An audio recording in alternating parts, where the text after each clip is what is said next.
Story, les rendez-vous d'Alfred Hitchcock racontés par Serge Sauvion. Aujourd'hui, une veine de pendu de Edward Wellen.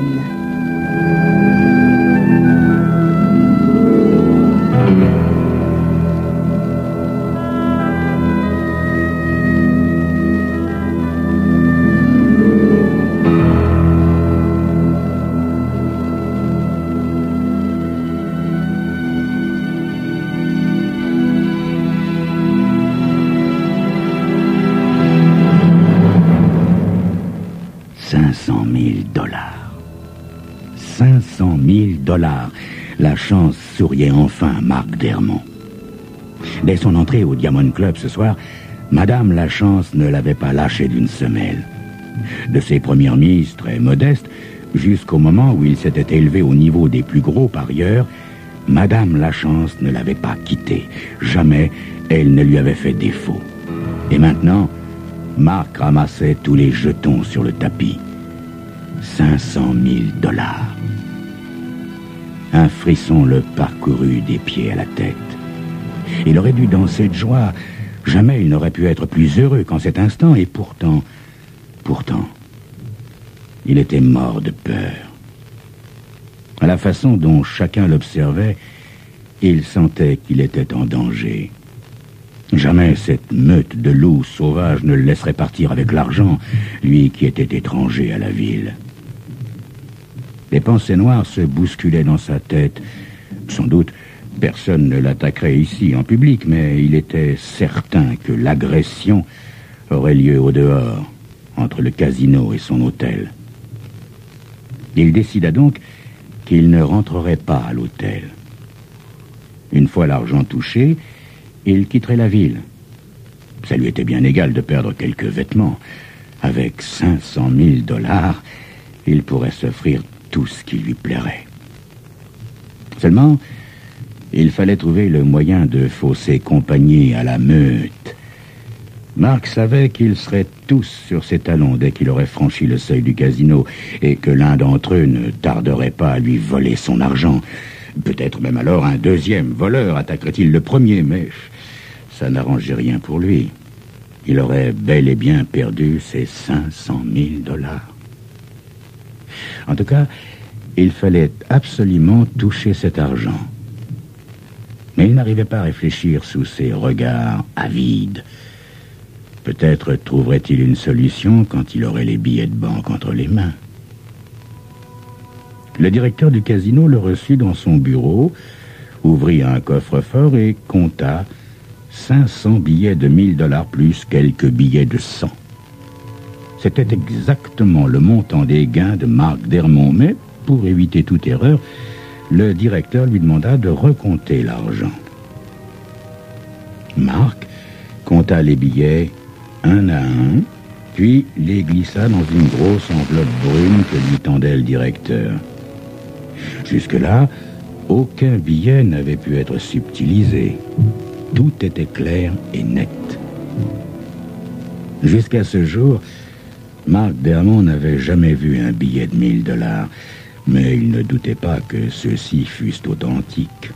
D'ailleurs, il aurait fallu être aveugle pour ne pas deviner, à son expression, que le directeur avait la ferme intention de les récupérer avant la fin de la nuit. Marc serra la main du directeur et, l'enveloppe gonflée de billets dans sa poche intérieure, sortit du bureau. Dans la grande salle de jeu, tous les regards étaient fixés sur lui. Or, pour gagner l'entrée principale du casino, il lui fallait traverser cette salle. Sans hésitation, Marc se dirigea vers les toilettes. Il n'avait pas étudié à l'avance le plan du casino, mais inconsciemment, il en avait retenu la disposition des pièces. Il avait remarqué aussi que derrière l'établissement se trouvait un parking entouré d'une palissade. Il n'aurait qu'à la franchir, courir jusqu'à l'avenue la plus proche et prendre un taxi qui le conduirait à l'aéroport. Au lieu de pénétrer dans les toilettes, il marcha jusqu'à l'entrée de service. Il ouvrit la porte et examina le parking. Lentement, ses yeux s'habituaient à l'obscurité. Soudain, dans 2 voitures stationnées, il remarqua des silhouettes. Et il ne s'agissait pas de couples occupés à flirter. De toute évidence, on l'attendait.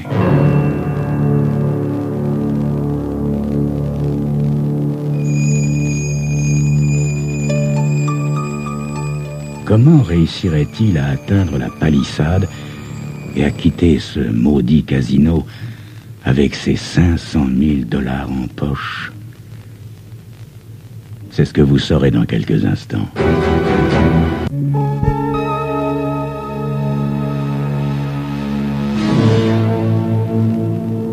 Il revint sur ses pas et entra dans les toilettes pour y réfléchir. En regardant distraitement autour de lui, il remarqua un journal qu'un client avait jeté dans la poubelle. Il eut alors une idée qui lui sembla géniale.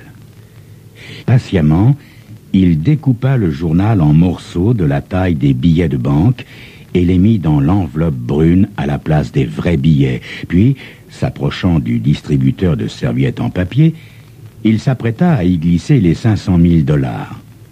Il ouvrit l'appareil, jubilant intérieurement tant sa trouvaille lui semblait ingénieuse. Quant à sa grande déception, il constata que le distributeur était presque vide.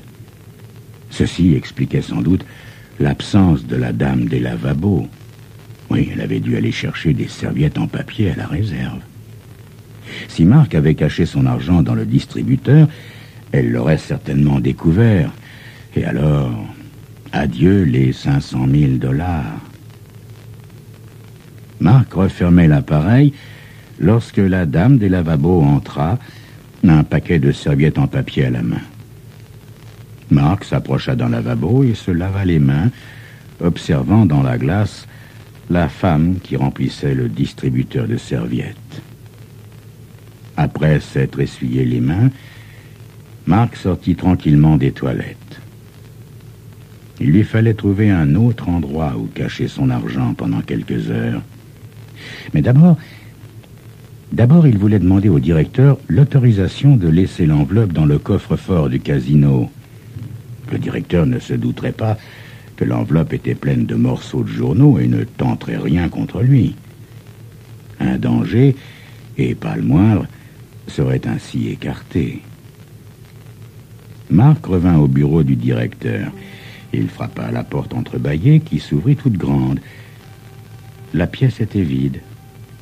Marc aperçut aussitôt, près du bureau, une grande corbeille à papier. En 2 enjambées, il fut près d'elle et y plongea les mains. La corbeille était remplie de prospectus, de vieux menus et de papier d'emballage. Rien qui pût intéresser quiconque. D'un geste rapide, Marc glissa ses 500 000 $ dans une grande enveloppe ayant servi à l'envoi d'une revue et l'enfouit au fond de la corbeille.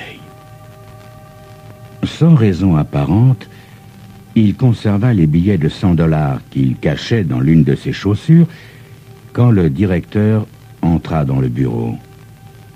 Il parut surpris de voir Marc. « Que puis-je faire pour vous, monsieur Dermont? Peut-être voulez-vous reprendre le jeu ?» Non, merci, monsieur, non. Je préfère ne pas forcer la chance ce soir. Mais vous pourriez peut-être me rendre un service, monsieur le directeur. Voudriez-vous garder cette enveloppe dans votre coffre-fort pour la nuit? Le directeur refusa gentiment, mais fermement. Le casino avait versé son dû à Marc et ne pouvait assumer plus longtemps la responsabilité de la garde de cette somme. Marc hocha la tête, faisant semblant d'être très déçu. « Oui, je vous comprends, monsieur le directeur, oui, je vous comprends. Merci. Bonsoir. » « Bonsoir, monsieur Dermont. Et revenez nous voir, vous serez toujours le bienvenu. »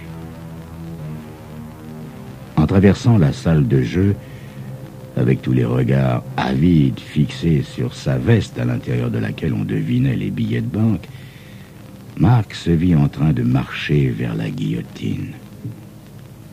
Le portier du casino fit signe à un taxi d'approcher. Marc monta à bord du véhicule et tendit un pourboire royal au portier, tandis qu'il indiquait au chauffeur l'adresse de son hôtel. Le taxi démarra. Marc, les yeux fixés sur le rétroviseur, se laissa aller contre le dossier de la banquette. Comme il s'y était attendu, une voiture garée de l'autre côté de l'avenue alluma ses phares et s'élança derrière eux. On allait bientôt en finir. Marc, d'une certaine façon, s'en réjouissait. La tension se relâcherait et ça ne serait pas désagréable.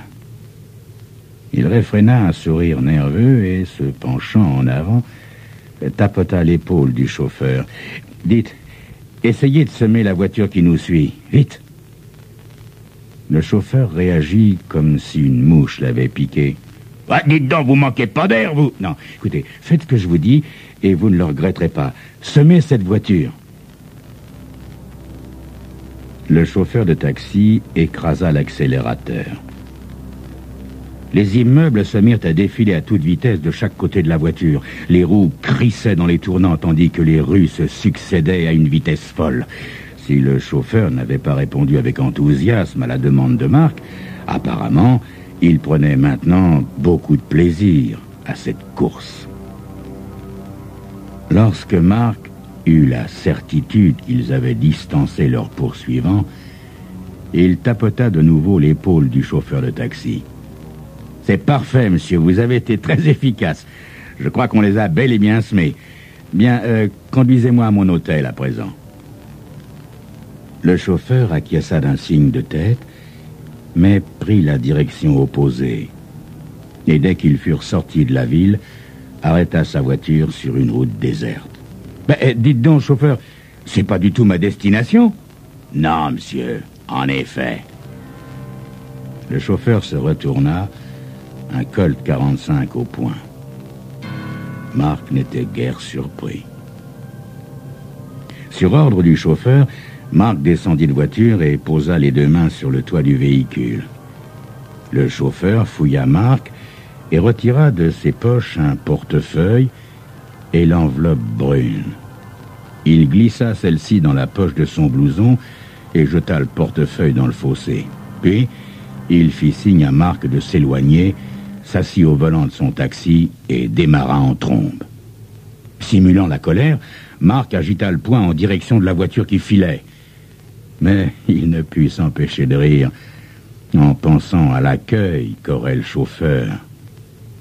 Sans doute celui-ci était-il à la solde du directeur du Diamond Club, sinon le portier du casino ne lui aurait pas fait signe. Marc réprima son rire pour reprendre son souffle. La poursuite avait été assez longue et il se retrouvait dans un endroit inconnu, totalement isolé. C'était malin.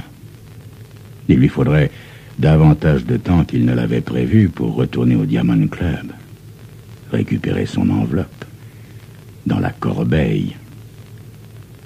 Pas une voiture à l'horizon. Il allait falloir marcher d'un bon pas pour revenir au casino avant le jour. Comme il approchait du casino en rasant les murs, un mauvais pressentiment l'envahit. Il franchit la palissade du parking et, tout en craignant de tomber dans un guet-apens, il se dirigea vers l'entrée de service.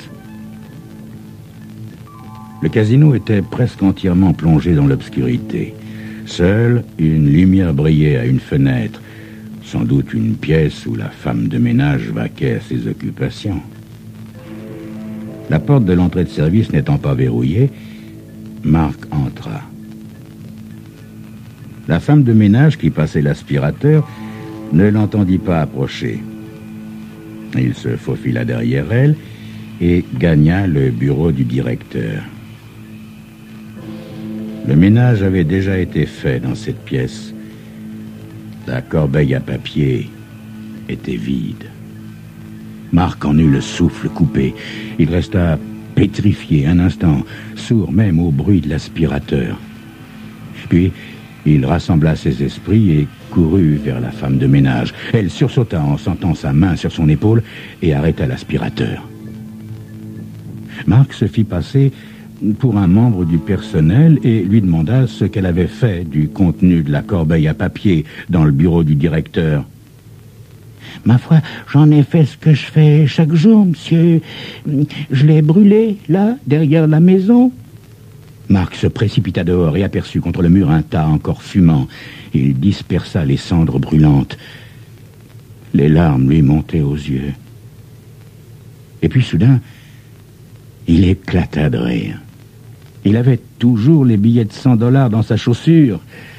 Au début de la soirée, quand il avait commencé à jouer, il possédait exactement cette somme-là.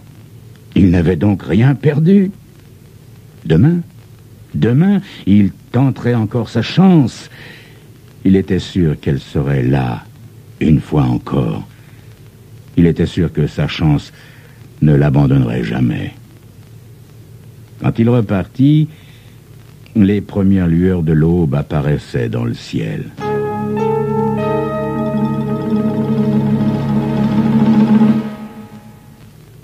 La femme de ménage s'était remise au travail avec zèle. Elle attendit que Marc s'en aille, puis elle se redressa, un sourire aux lèvres. Avec $500 000 en poche, c'était la dernière fois qu'elle passait l'aspirateur.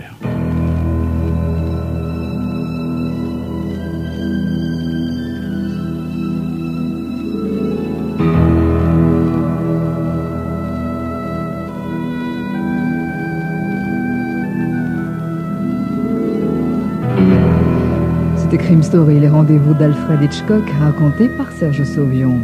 Aujourd'hui, une veine de pendu de Edward Wellen.